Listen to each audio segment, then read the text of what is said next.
काय झालंय या रिमोटला? शिट, सेल संपलेले दिसत आहेत. तेवढं चॅनल चेंज कर ना.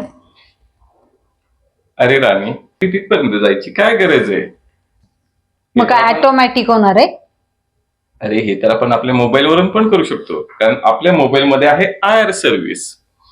हे बघ, इथे आयरचं बटन आहे, तिथे जाऊन सहजरित्या तू तुझा टीव्ही कॉन्फिगर करू शकतेस. अच्छा.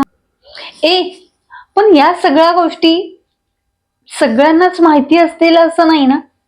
मला काय वाटतंय, माझ्या मैत्रिणींना पण तू गाईड कर ना, की सपोज असं जर एखाद्या वेळी प्रॉब्लेम आला तर या सगळ्या गोष्टी कशा करायच्या, ते हे सेटिंग कुठे असतं आणि ते कसं यूज करायचं, या सगळ्या गोष्टी डिटेलमध्ये सांगशील का? हो नक्कीच. तुम्ही तुमच्या मोबाईलमध्ये आयर रिमोट या ॲपसाठी सर्च करा. आयर रिमोटला क्लिक करा, खाली प्लस साईनला क्लिक करा, टीव्ही सिलेक्ट करा, मॉडेल सर्च करून सिलेक्ट करा. टीव्ही चालू असेल तर येस बटनवर क्लिक करा. ॲप्लिकेशन मध्ये दिलेले इन्स्ट्रक्शन फॉलो करा. ॲप्लिकेशन तुम्हाला टेस्टिंगसाठी काही कंट्रोल्सचे बटन टेस्ट करण्यासाठी देईल, ते क्लिक करा. जर बटन वर्क होत असेल तर येस बटनवर क्लिक करत राहा. जर ते वर्क झाले नाही तर no try the next one या बटनवरती क्लिक करा. म्हणजे त्याच बटनसाठी ॲप्लिकेशन अजून काही पर्याय देईल. कॉन्फिगरेशन झाल्यानंतर तुम्ही टीव्हीचे सेटिंग्स सेव्ह करून ठेवा.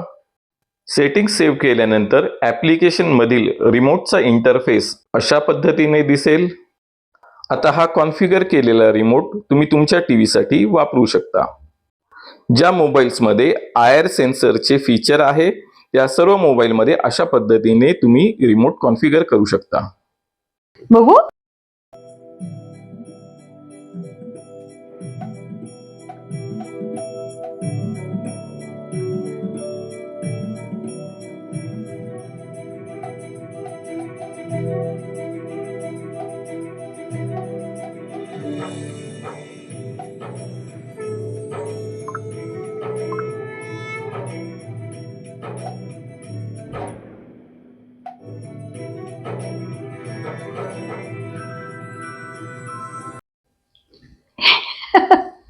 हे खरंच की चॅनल चेंज होतोय?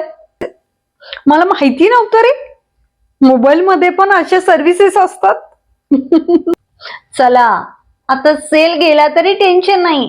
कारण तुम्ही वापरू शकता मोबाईल मधली आयर सर्व्हिस. पण थँक्स या सगळ्या गोष्टी सांगितल्याबद्दल. Always welcome.